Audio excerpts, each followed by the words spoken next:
This is the place, all right. Once we cross, it could all be different. Let's go.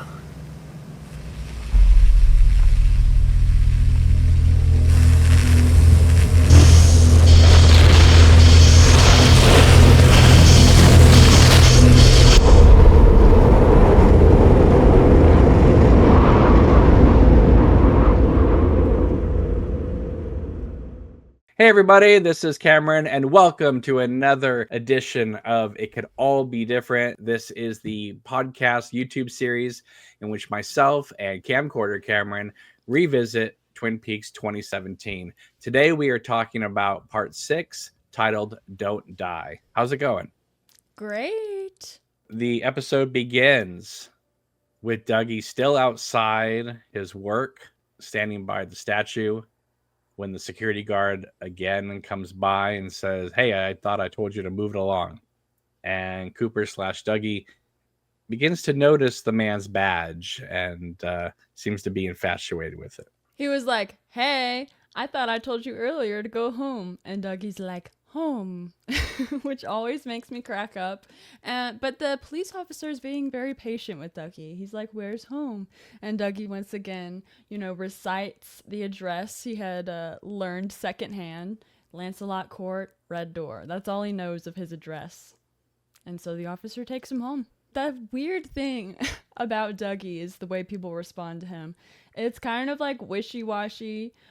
Some people, like you said, take his words seriously. They're not like, you're acting strange. And then sometimes, like whenever the officer drops him off and talks to Janie E., he's like, "You should take this guy to a doctor. Something's wrong with him."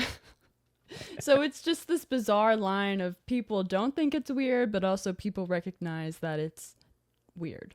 The security officer takes Cooper/Dougie home. Janie E is like surprised, like, "Oh my goodness, I totally forgot about your car." The security guard looks down and sees a manila envelope at the doorstep, gives it to her. And Sonny Jim is in bed. He's not yet asleep when Dougie and Janie sit at the table, and she's like very upset. She's like, "You need to go say goodnight to Sonny Jim." My favorite part about whenever the officer drops him off is Dougie, it gets ushered in the house, but he doesn't want to let go of the officer's badge.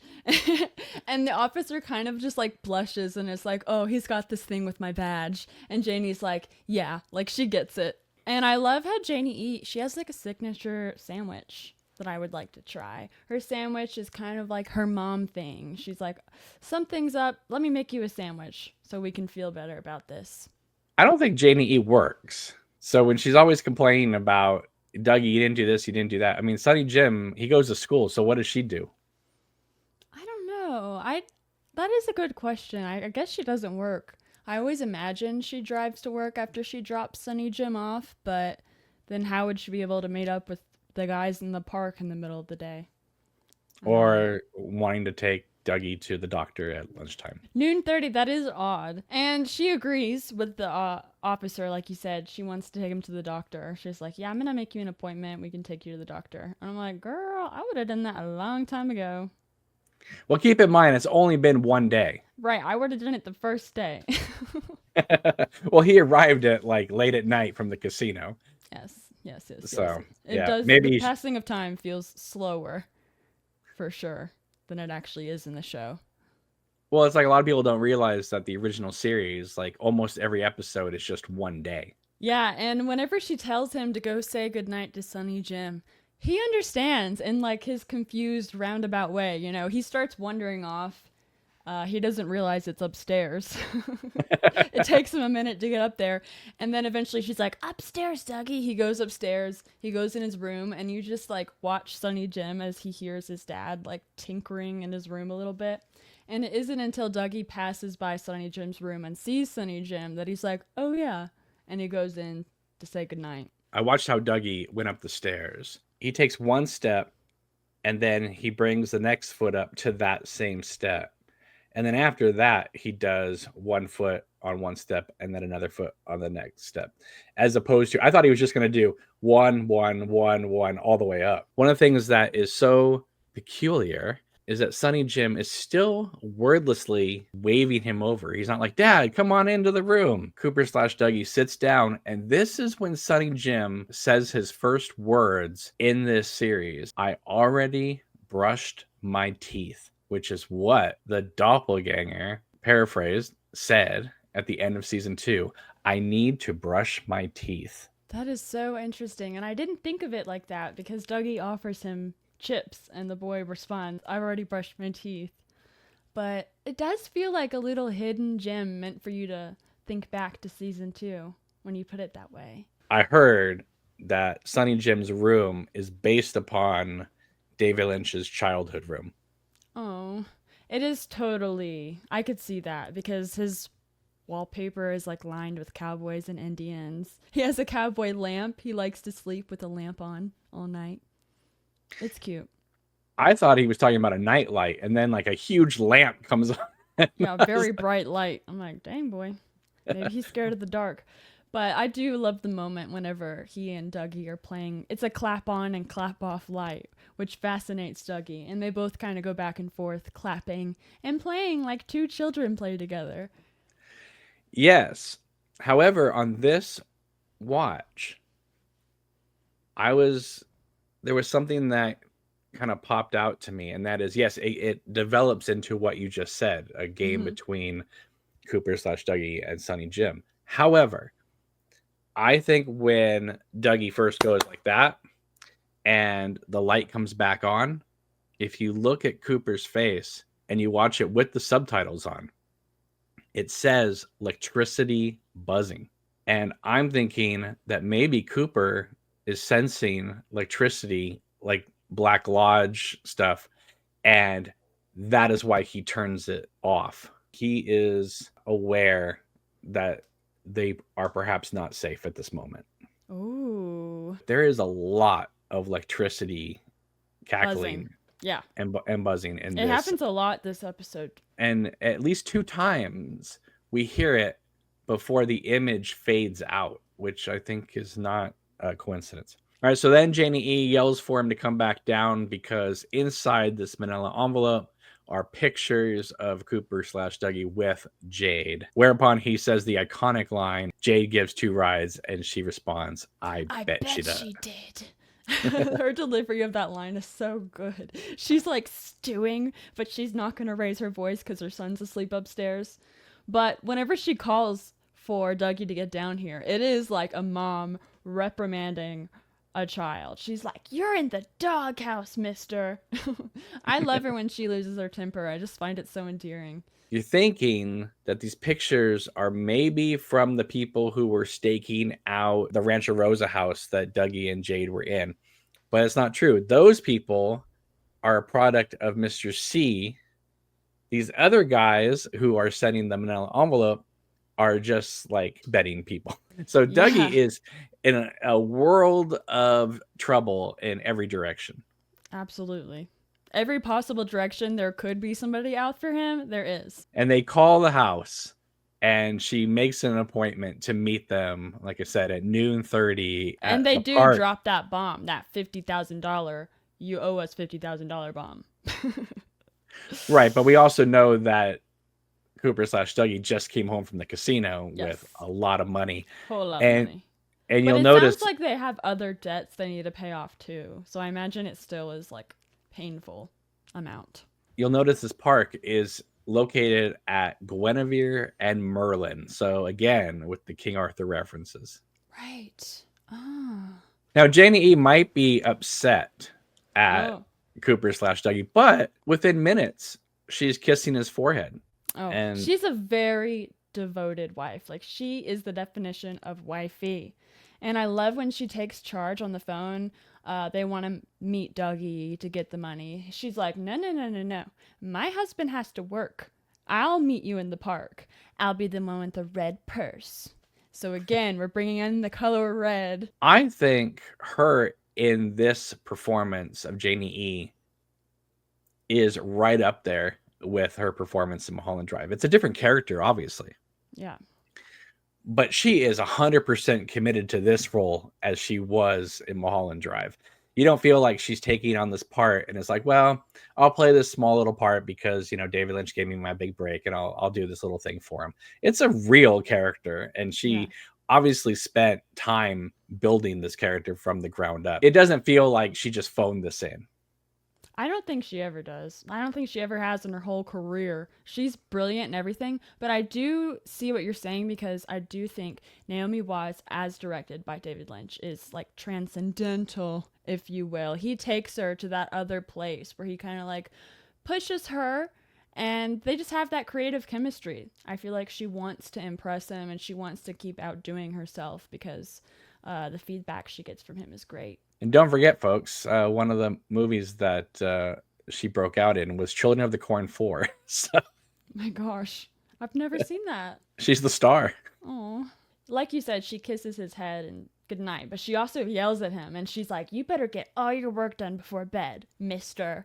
And she leaves him, and his eyes have that like ever-present far-off glaze where you're not quite sure if he's listening or not until they lock in on the case files. And he starts to rub the 7. Oh yeah, he does. And right when that happens, we get the familiar traffic light shot, but now it is buzzing with electricity. I'm like, is this the exact same footage from Twin Peaks when I see that traffic light? It is. Yeah.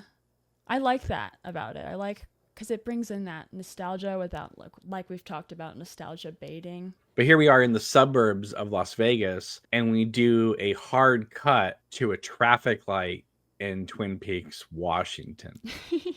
When you put it that way, it's a little odd. But I think the connection is trying to say that Twin Peaks is no longer just a small town in Washington, but it has now become worldwide. This whole Black Lodge, White Lodge power struggle is going to go from the smallest towns in Washington, like Deer Meadow and Twin Peaks, all the way to Paris, France. And then it fades out. Now, I know David Lynch uses fades, but there's a few times in this part where he is fading out to the sound of electricity. But we come right back to Dougie in his house. But I guess they're trying to show maybe some passing of time between him sitting down. Well, we also are getting a passage of time because we're moving into another time and space with the Black Lodge, with Mike walking around. He says, wake up, don't die, don't die. And he starts doing this thing with his hand and waving his one arm. And that is what causes Cooper / Dougie to begin to make his designs in the files. Yeah. It's very interesting, especially because, like I've talked about before, Mike is just wandering in this endless zigzag floor and red curtains. But it appears to me like he's walking into Dougie's living room from another dimension. And Dougie sees him, and he repeats, "Don't die," 3 times. And he's doing that thing with his arm. It almost feels like a witchy incantation or a manifestation or a prayer. If I watch it now, based on my theory that Cooper is on this loop, he wants Cooper to wake up earlier than he usually does. And he's also saying, don't die, because if he dies, he has to start the loop all over again. Nobody wants that. You do not realize how hard it's going to be for Dougie not to die. Like we said, everybody is after him. Mike, do you even know all the people that are after him right now? I think it's interesting that Mike is so invested in helping Cooper with this mission. We learn in the original run of Twin Peaks that Bob and Mike were best friends. They would commit crime together. They would go on these murder sprees. Mike was his partner in crime, and I think he's just trying to make amends. Like, he feels regret from that, and he's always trying to just stop the evil that Bob is doing now. That's his spiritual commitment. Do you think in episode 16 of the original series, when Cooper goes to visit the one-armed man and he's in the hotel room at the Great Northern, and Cooper's asking him about the giant, and he says he is known to us, which is, we'll find out definitely why in this season. Cooper leaves, and the one-armed man seems to go into, he's like kind of closes his eyes and begins to breathe heavily. And that's the last we see of him in the series until Fire Walk with Me. Do we think that Philip Gerard, aka the One-Armed Man, do we think that he died in the original series? And so Mike is now a permanent fixture of the Black Lodge. Ooh. Because we never see him in human form in this season. The One-Armed Man is always in the Red Room. Right, we don't see his human form, so he must died. He must have died. Cooper is making these drawings on the case files. The amount of time that David Lynch devotes to this. Again, he's in love with process. Yeah, he's showing us that Dougie's up all night doing this. The first time you watch this scene, it's interesting. The music's nice. You don't really quite know where it's going, and then you find out later, of course. But on rewatches, I find myself becoming just very peaceful during these moments. Twin Peaks is designed for the repeat viewings. There's a particular style of movie called the hangout movie. They say, the first time you watch it, you're kind of like, why are we hanging out with these characters so much? Let's just get on with the plot. But by the time you get to the 5th or 6th viewing of it, you don't want the plot to continue. You just want to hang out with these characters. And I think that's what happens in every season of Twin Peaks, is that now that you know the story, you can kind of sit back and enjoy the moments. Absolutely. Yeah, so in this scene, like, this sexy jazz music comes in, and these little small glittering white orbs of light appear on Dougie's case files near the names of his co-worker, Anthony Sinclair, and names of the officers that are working with him. And Dougie is just scribbling. He holds a pencil with his whole fist, because he doesn't know how to hold a pencil. He doesn't remember that. But nonetheless, he's making these scribbles. He's doing ladders, almost like he's drawing ladders to draw arrows, and he draws stairs on the paper. And I love how intently he does this. So then it cuts to Albert driving in the rain, and he is talking to Gordon. I don't know if this woman is bringing him a glass of Bordeaux or whether Gordon's having a date with a woman and a glass of Bordeaux. I'm not sure, but he has sent Albert out to look for Diane. Oh, I love that. I love that. Here you go, Mr. Gordon, or whatever she says. And he's like, thank you, sweetheart. And his voice is kind of husky. It almost doesn't sound like himself. Guess how Albert's feeling?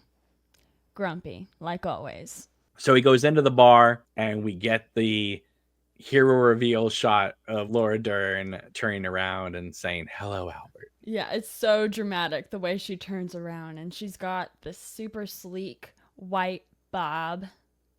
She looks good. She looks like $1 million. Laura Dern as Diane. What do you think? It needed to happen. Twin Peaks needed Laura Dern. Back in the early 90s when the show was on, I remember somebody asking me, like, well, who's Diane? I said, well, Diane is Laura Dern. It has to be Laura Dern. But at that point, people in the movies typically did not go and do television.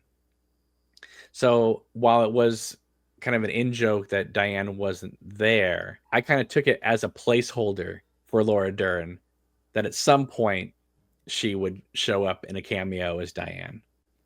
And then when the movie came out, I thought, oh, well, this is when Laura Dern's going to show up as Diane. And they cut out the Diane scene and didn't even show Diane in that missing piece. So I thought, oh, she must have been filming something else. 25 years later, and Laura Dern is Diane. But here, we don't know this yet, she is playing the Tulpa Diane in this season.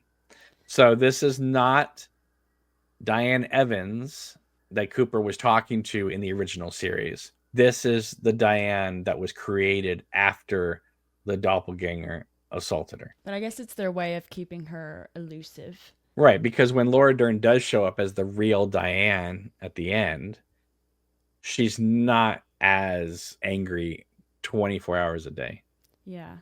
But we'll see later. She has very palpable chemistry with Cooper. And I imagine the real Diane did too, because of that deleted scene in Fire Walk with Me. Cooper's kind of flirting with her, saying how good she looks.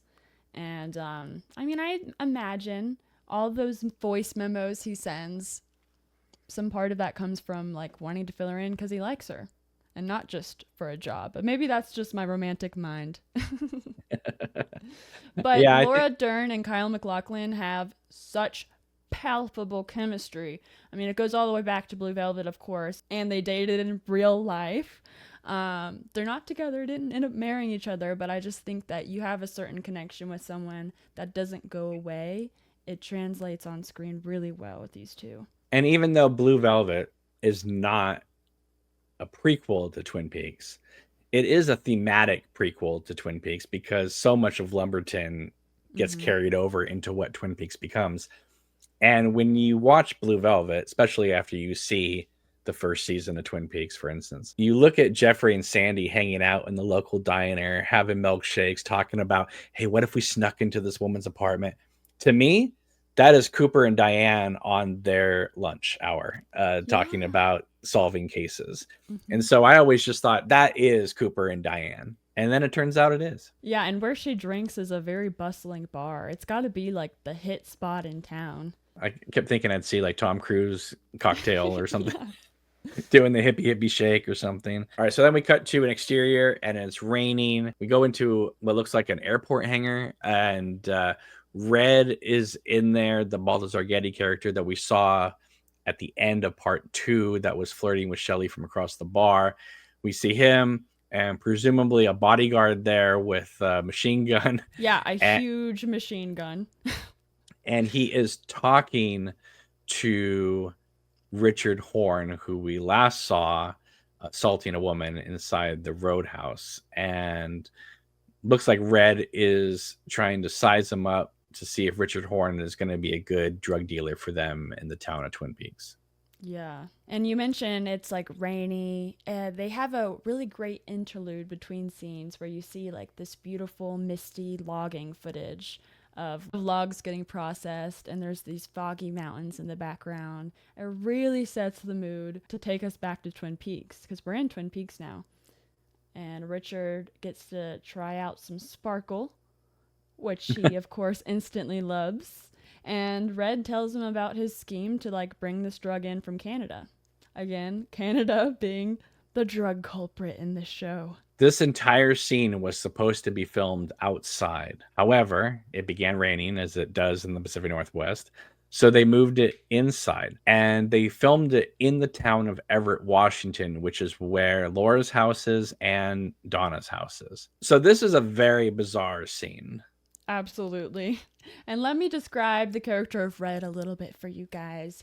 He is a James Dean wannabe with greaser type slicked back hair. He's very on edge from the drugs, and he's way too in love with himself and dabbles in martial arts. So he's an odd guy to be dealing with, especially whenever he is in a position of power and wanting to recruit you as a drug trafficker. He's scary. I think this is the Truman grandson grown up. I knew you were going to say that. I had that theory too. Because of his penchant for magic tricks. Mm-hmm. And he's dealing with Richard Horn, who is a product of the Black Lodge himself because of who his dad is. Yeah, I think that's very plausible. I've wondered that as well. Especially because he kind of looks like the kid. You could totally imagine that kid growing into this guy. And with the doppelganger being out and the Black Lodge seeping into the world, the Tremans would be a little more comfortable kind of moving about the town. And so when someone says to me, well, wait a minute, well, why is Red flirting with Shelley? Like, how does that connect anywhere? When Laura brings out the Meals on Wheels and meets the grandmother and the grandson and, you know, gets the painting and she runs away, Shelley is in the parking lot. The grandson could have seen Shelley and kind of imprinted on her. I mean, it's a wonder everybody isn't in love with Shelley in Twin Peaks because she's so beautiful. And then they also mentioned The King and I, which is a reference from the original series. I got to see that on Broadway whenever I was in wow. high school.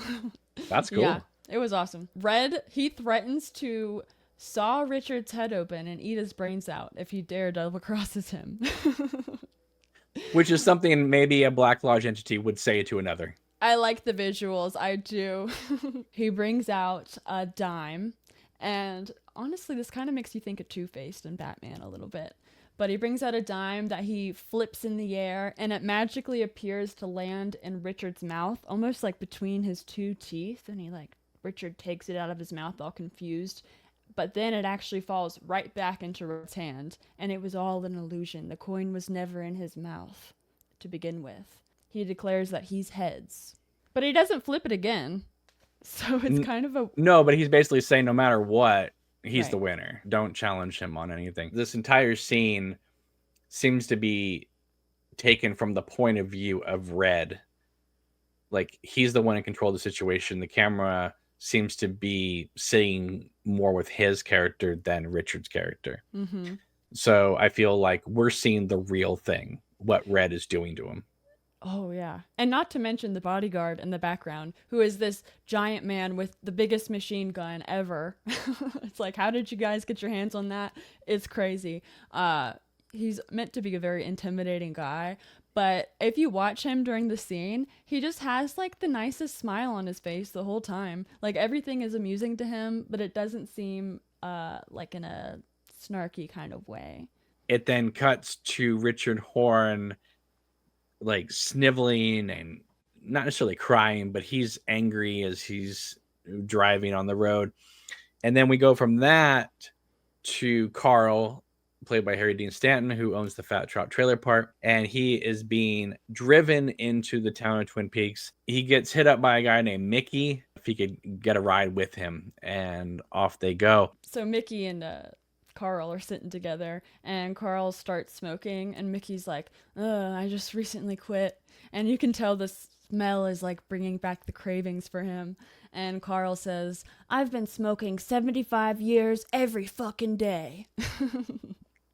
His declaration of, I'm never quitting. Yeah, when I watched this part again, I was thinking, oh, this is basically David Lynch and Harry Dean Stanton's view on things. And of course, David Lynch himself had to quit because of, his emphysema. And we now know that David Lynch passed away in part because of his smoking habits. Absolutely. David Lynch was very self-aware of that. Like, he knew it was terrible for him, but it was his vice. While Mickey and Carl are driving to town, they're talking about this woman named Linda, who's on disability. She fought in the Gulf Wars. She's now in a wheelchair. And this, at the time, blew up the internet chat boards. Oh, really? So we have Richard Horn, and now we have this woman named Linda. And of course, the giant and the fireman at the beginning said, remember Richard and Linda. Oh. So the theory going around, now this is not true, but this is what got people very excited, was if the doppelganger had his way with Audrey and produced Richard, then perhaps Cooper having sex with Annie created Linda, which would be the two birds with one stone. Oh, God. So because Cooper and Annie had sex right before the Miss Twin Peaks pageant, that would be their daughter, Linda, who would have joined the military, wanting to be like her dad, serving the country, and was now in a wheelchair. And Richard would be the product of the doppelganger and Audrey. And I thought, wow, that would be something if that is the Richard and Linda. Wow. Yeah, I've never heard that theory before. That's crazy. Obviously, it's not true. I also was shocked to hear the Gulf War mentioned in Twin Peaks. Whenever I was doing my research on the original run of the first 2 seasons of Twin Peaks, the Gulf War actually had a significant impact on less viewers watching the show. Twin Peaks is a show, it's serialized. You need to watch every episode to understand where it's going. And because of news coverage taking over the TV channel covering the Gulf War, people were kind of like losing where they were in the show.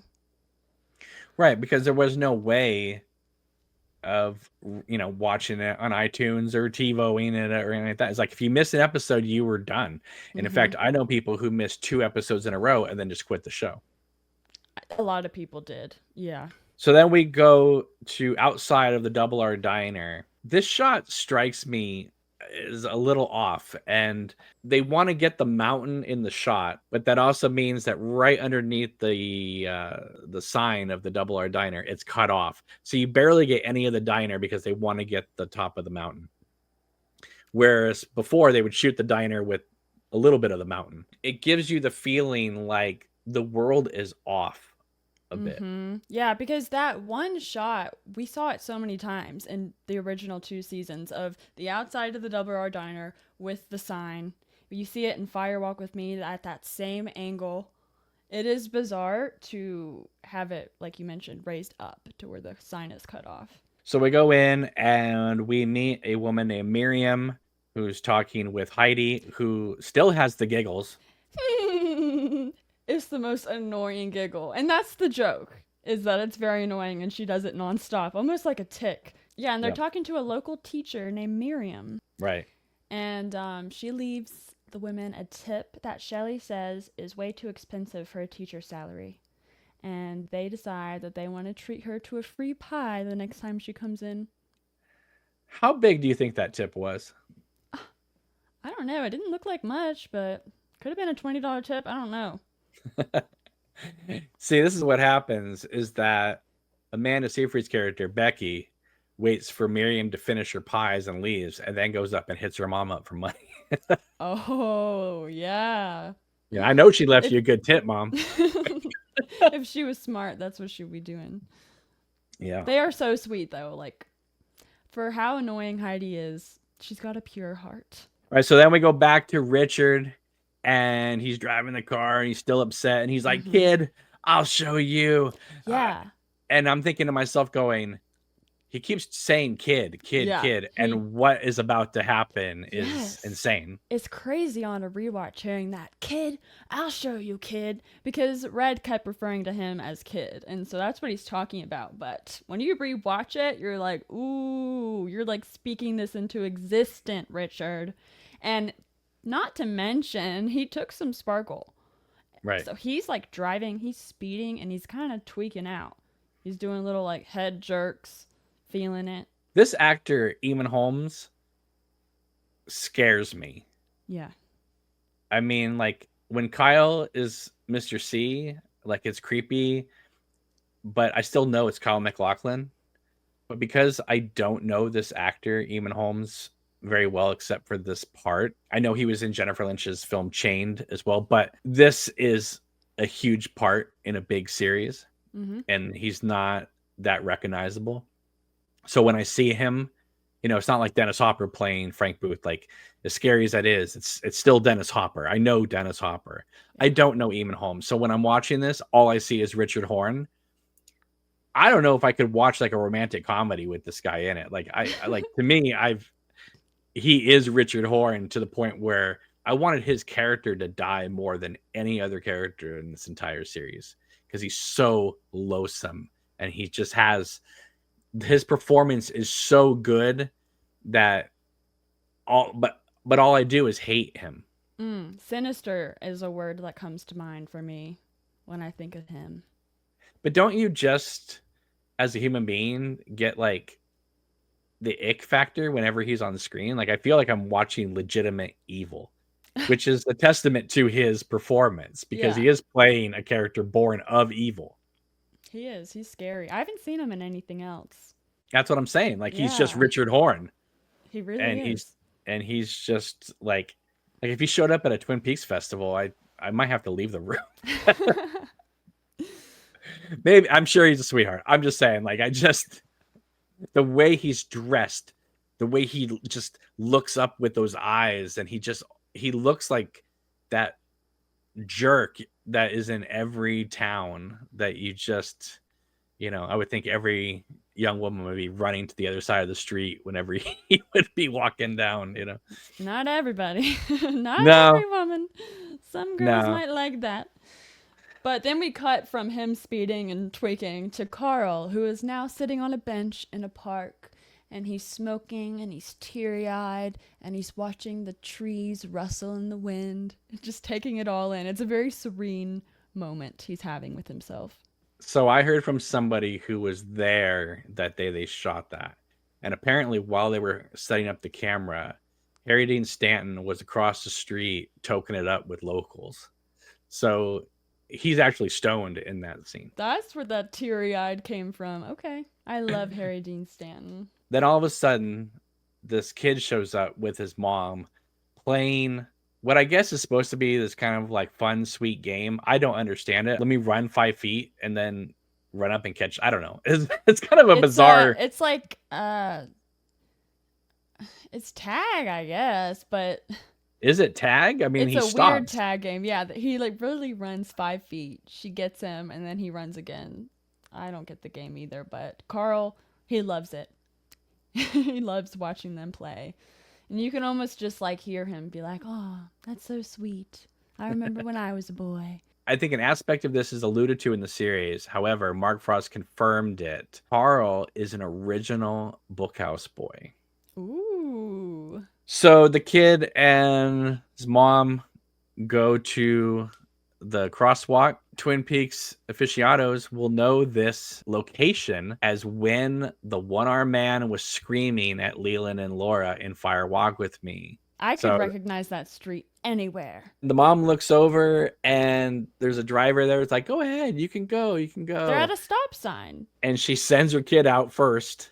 Weird thing to do. Any parent knows, like, whenever you have a kid that age and you're anywhere near cars, you hold hands. Because kids are unpredictable like that. But not to blame the mom, because it's not her fault. I wish it was a Twin Peaks regular that had been in the car to tell them to go. Like if it had been Dick Tremaine to be like, go ahead, go, or something like that, Yeah. instead of just a random stranger. I think that would have been a cool thing. So the kid runs out in the street, turns around, Richard Horne just plows him down. It is like an unbelievably, obviously illegal maneuver, but there's a whole line of traffic behind the stop sign. He's at the back of the line. He thinks he's going to cut it, so he goes into the other lane. Doesn't even stop, just blows right on through. Hits the kid, keeps going. I'm going to say this is an extremely hard scene to watch if you are a parent of like a 7-year-old boy. Yeah. Probably if you're a parent of any kid, but especially if you have a son relatively around the same age. Like This you is do. yeah, like I do. It's a very horrifying scene. What if Richard Horne had run down the mom instead of the kid? I guess it would still be shocking, to see a little boy crying for his mom. Like, I think it would probably have the same effect. I mean, I'm a horror fan, and I'm just, I guess, so used to seeing crazy stuff like this. It makes me think of Pet Sematary. I love it because, every witnesses all over the street are watching the mom, like, holding her baby, like, screaming in anguish, and everybody's just watching in horror. Miriam, the school teacher who was in the Double R Diner just a scene before, she, like, watches the car speed by, and you can tell that she, like, intently looks to ID the face. And she has this like look of rage on her face. So that was something I noticed. She got a good look at Richard as he fled the scene. Carl's there. He was watching it as it happened, and he watches, coming from the boy, this wiggling golden transparent aura float out of the child's body and disappear into the sky. And after he sees this, Carl says, "God." And then he goes up to the mother, and the whole town is watching, and yet Carl is the only one to actually go up to the mom who's still in the middle of the street. And this string music plays, and he touches her arm, and it swells, and the music calms a little. And he's not doing anything other than just being there for her. But it's so impactful, and she needed somebody to be there. It's like, why are you guys just staring to all the witnesses? It has lots of cutaways to extras with their shocked faces. But Carl's the only one that goes up to her. I'm not a fan of. You don't? No, I'm not a fan of the cutaways to the extras. Yeah. Again, no offense to the people who play the extras. I know the effect is supposed to be like this horrible thing has happened, and so people don't know what to do with themselves. But it does feel like they shot this very powerful scene and then came out another day and just filmed people looking. because these extras don't seem like they've just witnessed what we just saw. They seem like people definitely who were agree, yeah. they seem like people who were hired to just stand there and, can you just look troubled? They don't, like, none of them look authentic to me as people who just witnessed this tragedy. Yeah, I could see that being the case. There is a disconnect there that you're speaking to that I didn't attribute to maybe it being a different day. I thought maybe it was the light, the fact that the light was on them so bright. I was like, maybe that's why it looks weird. I don't know if it was filmed a different day. Maybe it was filmed after the scene. I'm just saying that their reactions do not match what you think people who just witnessed this would actually look like. Maybe you would say, well, maybe some of them would be not knowing what to do. Okay, fine. But not everybody would look like they were just told to just stand there and look at nothing. When the guy who ushered the mom to go by, whenever he sees what happens, like, he just puts his head down on the steering wheel in shame.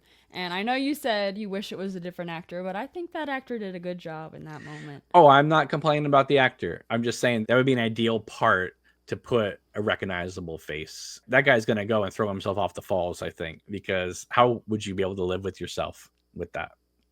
Yeah, that's the exact feeling his head going down conveys, like the guilt he has to now live with. Now, you mentioned that Carl's seen this glowy orb thing leave the boy and go towards the heavens. It looks like fire. It also has the color of cream corn. I was so in shock with this scene that I vaguely remember at the time thinking that the orb disappeared into the electrical wires, like the Black Lodge was feeding off this, because you do hear the electricity crackling, but it doesn't. It keeps going. And you get the number 6. Now, this is not the same number 6 that we see in the Fat Trout Trailer Park in Deer Meadow.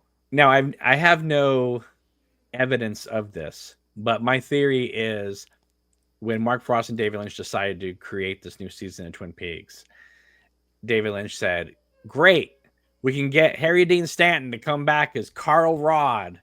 And then Mark Frost would say, yeah, but the Fat Trout Trailer Park was at the bottom of the state where Teresa Banks was. And David Lynch would say, but this could be the new Fat Trout Trailer Park. And I think that's how it all got done. Like, yeah, it's not the same Fat Trout Trailer Park. He's moved it. It says new on the sign. Oh, it does. Yeah. Oh, I didn't realize that. I kind of forgot that it was that far away, to be honest. And I think an average watcher probably would think it's the same one. I like that you made that distinction. But yeah, there's another moment where we have the buzzing electricity near the spot where this incident happened. What a baffling scene. It's so surreal and shot like a soap opera. And the feeling I get from this scene is evil can happen like this in broad daylight. It's not always in the woods while everyone sleeps. Sometimes it happens right in front of your eyes and you're just as helpless to stop it. The swelling music with the gold aura gives the scene a spiritual conclusion. The boy's spirit floats up to the sky, and I imagine that gold aura will be solidified into a solid golden orb and repurposed in the heavy machinery Cooper got a glimpse of. An innocent life gone too soon will be reborn again. And then we hear the electricity and it fades out once again. Because this scene was shot outside where people could watch them film it, a lot of people speculated this was how the series was going to open. That there was going to be another dead body that happened, and that was going to open up a new mystery, and that would lead into the Agent Cooper aspect of it. I could see why they thought that. All right, so then we go back to Las Vegas and we meet up with Mr. Todd, and he has that perpetual worried look on his face. So he goes over to a safe, punches in a code, he takes out another manila envelope. But this one is marked with a red dot, and he Correct. appears unnerved by its presence. Like he's the one that got and retrieved it, but just having it sitting on his desk next to him, you can tell it makes him nervous. Well, he's about to put out a hit on a few people because of what we see going down in the next scene, which is we're back in Rancho Rosa. The police are investigating the bomb that was underneath Dougie's car. The plate made it all the way over to the 119 lady's roof. And she's still in there saying 119. But no evidence of the kid. Guess they thought we had enough little boys this episode. But I love how chunks of the body parts scattered on the pavement are marked with these little evidence flags that are blowing in the wind. It's a nice touch. The 119 lady's son, presumably her son, we were so worried about him previously almost getting blown up from a car bomb. And here we have a kid who's in a crosswalk getting mowed down. Yeah. So then we go to a motel and we meet who I'm going to assume is one of your favorite characters, Ike the Spike.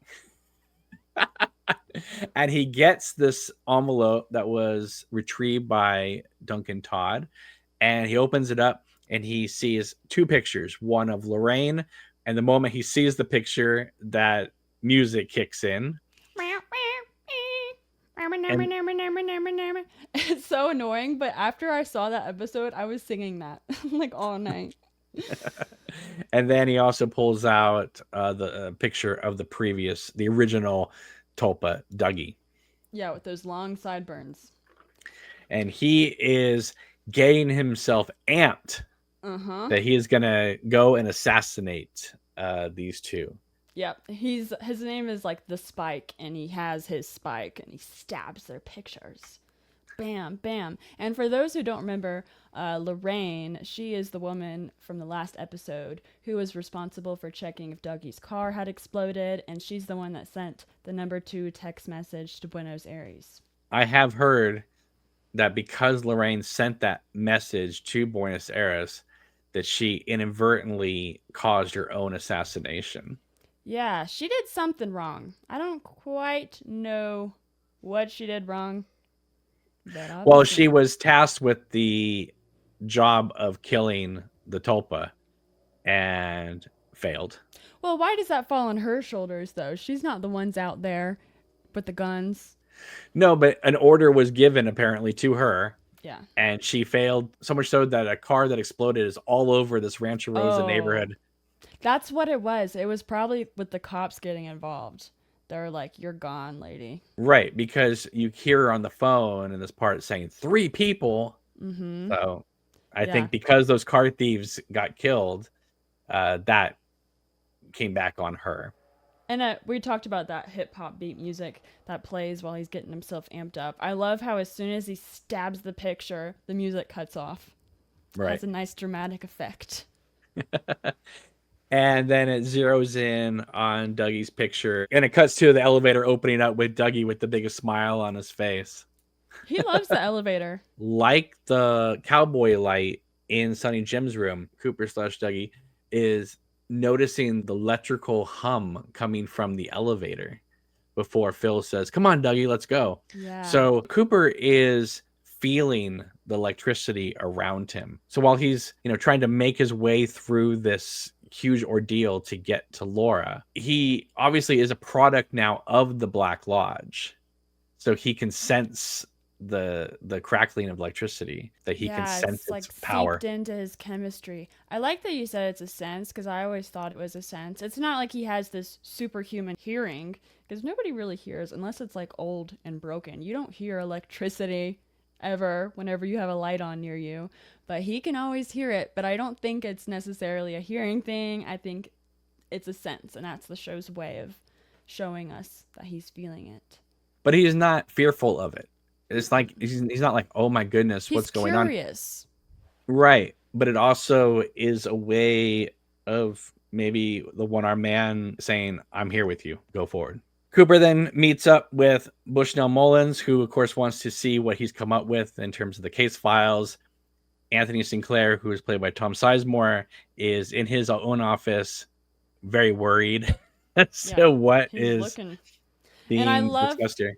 Yeah, I love whenever Mullins, he's like calling for Dougie, but he says, "Jones, Jones." And Dougie's like looking around. He's like, "Who's Jones?" And then he says, "Dougie." And Dougie's like, "Oh, it's me." They go into the office and Bushnell is going through the files and he's confused by it. And he's like, "Dougie, do you expect me to make sense of this?" And then Cooper says, "Make sense of it." Mm-hmm. And he says it, even though he repeats it, he's saying it in sort of an authoritative way that Bushnell is forced to kind of have a real look at it, and he begins to see that criminal activity has occurred. Yeah, and Dougie takes notice of the giant boxing poster behind Mullins, and he mimics the pose, which is kind of a cute moment. And he kind of keeps looking between Mullins in front of him and the Mullins in the picture, and you get the feeling that he's putting two and two together, that that's the same man, and he's kind of amazed by that. And the sexy jazz music that was playing whenever Dougie was filling out the case files, that comes in as soon as Mullins is like having a brain blast. He's like, oh, I'm understanding things. Because before he was like, I think you need help, Dougie. After Dougie says, make sense of this, he takes that like a command, and he does. This is one of the things I love about this season is that there are so many characters like Bushnell Mullins who you go in expecting one thing from this character, and by the end of the season, it's a character that you just truly embrace and love. And I can say the same thing about the Mitchum brothers, where you just don't expect after their first couple scenes to end up loving them as much as you do by the end of the season. Yeah, so he thanks Dougie, and he's like, I think you better keep this info to yourself. Which I'm like, you don't even need to say that to him. He's not going to tell a word. He doesn't speak, typically. And he goes to shake Dougie's hand, which, of course, Dougie does not understand what's happening. So he just, like, mimics the pose. And I love it whenever Mullins is like, you're an interesting fellow. It may seem like Cooper inadvertently corrected the case, but I think that he has the powers of intuition to help pierce through whatever this Dougie persona he has and put it on the page. That is the question, though, right? It's like, is this just Cooper rediscovering himself and his old intelligence from being an FBI agent coming through? Or is it the Lodge telling him, look here, look here, look here? I think he's being guided, but then Cooper's intuition takes over. Then we go to Janie E. showing up at the children's park, confronting the two men who are blackmailing Dougie for now $52,000 because of a horse bet. And she just lays into them. So it was originally $20,000, but they have increased it to $50,000 because it's past due. Right. And then she gives them a big speech that I can only assume that Mark Frost wrote. Oh, I got some good highlights from it. It's, I love it. She's like, here's what we're going to do. Without my knowledge, my husband came to you for a loan of $20,000. You were nice enough to give it to him, but he should never have been gambling like that. I'm going to pay you back. Now at my bank, where we make less than 1% interest on what little money we have, people would be turning cartwheels just to get 25% interest on any loan. And that is what I'm generously going to give you right now, $25,000. This is my first, last, and only offer to you. Like, damn. This girl, when she talks like this, it's sexy to me. I'm like, ugh, girl, get him. Well, keep in mind that she is the half-sister of Diane. I could see Janie E being one hell of an FBI agent. She's fierce, and just to have the balls to be like, no, you're getting $25,000 and that's all you're going to get. You can't talk it out of me. And most of all, she's just baffled by how people behave. She's like, what kind of world are we living in that people act like this to working class family members? Like, you can't treat people like this. You know, she's on like her social justice soapbox. She is feeling it. And she walks away, like, struts off, and they're like, tough dame. But I would have said something a lot dirtier. I would have been in awe of her if that was me. She says, we are living in the dark, dark age, which is something that if you study or know anything about Hinduism, is something that David Lynch very much believed in. She says, we are living in a dark, dark age, and you are part of the problem. So it's not just like this state of being that the world is like evil. It's people making these mean decisions that are contributing to the dark age. One of the guys in this scene is Jeremy Davies. If you don't know who he is, he was one of the stars of Lost for several seasons. He played a mathematician that was caught in a time-traveling loop. which is kind of funny considering that how we're dealing with Cooper and Philip Jeffries in this Yeah, season. it's relevant. Yeah. All right. So then we go to Ike the Spike showing up at Lorraine's job and killing her and one of her coworkers. What's really crazy to me is this murder scene between two characters that we don't know very well at all is the most violent murder of all 3 seasons and the movie. In terms of gore, I agree with you. It turns it into a slasher during this scene. It really does. There's no other way to describe it. It's like you're watching Friday the 13th or Scream or something. It's crazy. But we get those cheap hip hop beats again, and Lorraine's typing away until she hears a far off screaming that catches her attention. And before she even has time to do anything about it, the Spike comes in with his already bloody spike, bludgeons her to death, and also another witness who was just watching. She was an innocent person. She also got taken down, and the best part of the whole scene is at the end, after he killed the last innocent woman, he looks at his spike and it's bent, and he says, "Oh no." Oh no, not my spike. Ike the Spike is having a hard day, apparently. Mm-hmm. There's a real difference in tone. Like, this is meant to be laughed at, this whole scene. It's bloody, it's pulpy, it's just... I don't know, it's supposed to be funny. There's no dramatic music here. It's funny hip-hop music. Right. It is really interesting whenever you think about it in comparison to the boy's death.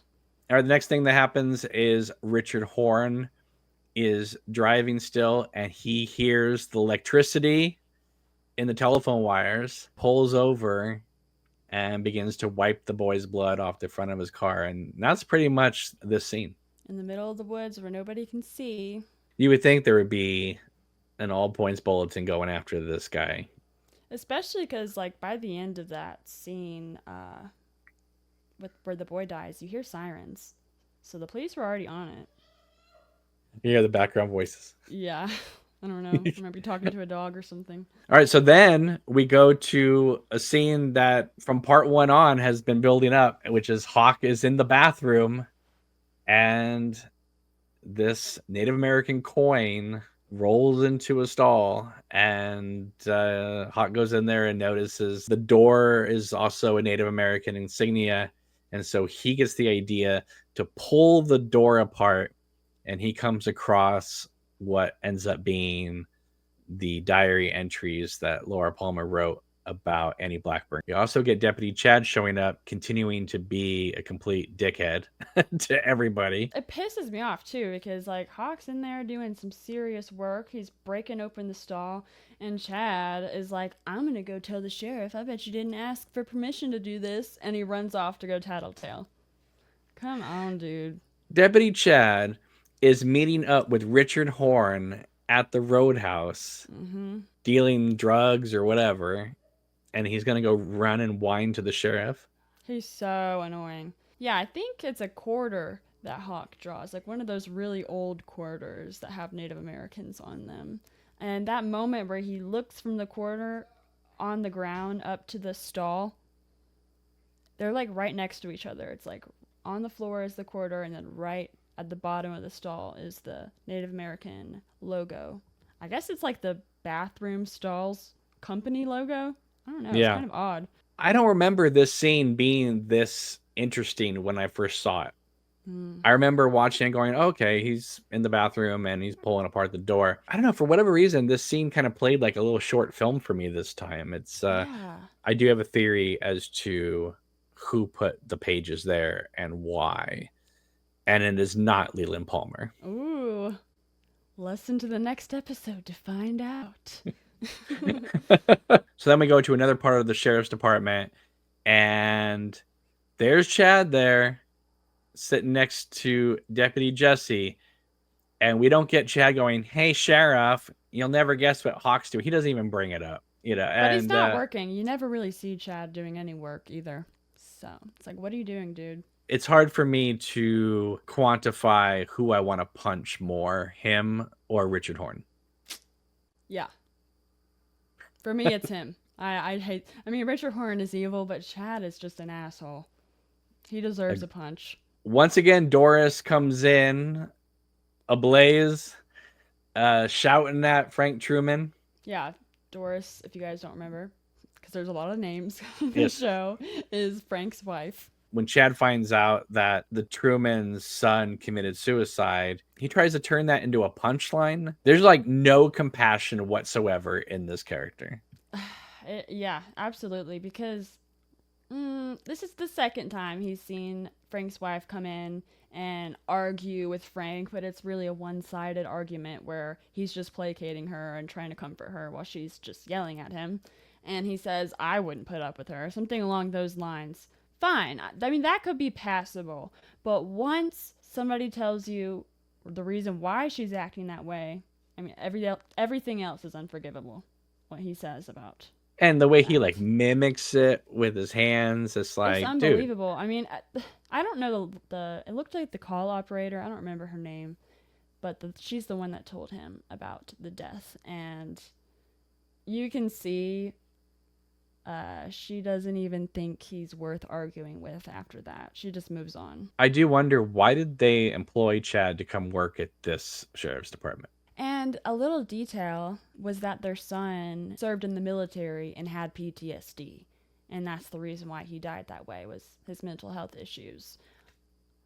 I mean, to talk about somebody who served in the military like that, I mean, to talk about anybody like that, but you're a police officer, it's just a little bit odd coming from him. So we have the Truman's son who served in the military, and then we hear earlier about a character named Linda who served in the military and is now in a wheelchair and is finally getting benefits. With Frost co-writing with Lynch, they're really bringing up a lot of topics into this season. Twin Peaks existed unto a world by itself, and so there wasn't anything of the modern world coming in. And now it seems like Twin Peaks has caught up with the rest of the world. But then a very David Lynch moment happens. We pan away from the awfulness of Deputy Chad onto Deputy Jesse, who seems to be a little more, I don't know if enlightened is the right word, but he seems to have a little more open-mindedness about things by the way his face looks. Or just showing some amount of basic human empathy that Chad clearly does not have. Then we go to the Roadhouse, where there's an artist named Sharon Van Etten, and she's there performing a song called Tarifa. All right, so last thoughts on this part 6, Don't Die. I'll read you what I wrote. After the last few tense and action-packed episodes, this one felt like a welcome respite from the ever-evolving mysteries. Aside from the sobering hit and run, the hour was rich with comic relief. Even the brutal slasher scenes were played up for laughs, with the Spike and his bent weapon. The focus on working-class characters and their never-quite monotonous lives gave the episode a grounded charm. And I can't believe Diane appeared only in that one quick scene. What a tease. Looking ahead, Richard seems destined to be caught for the hit and run, especially with witnesses around, which means he may not need to worry too much about Red.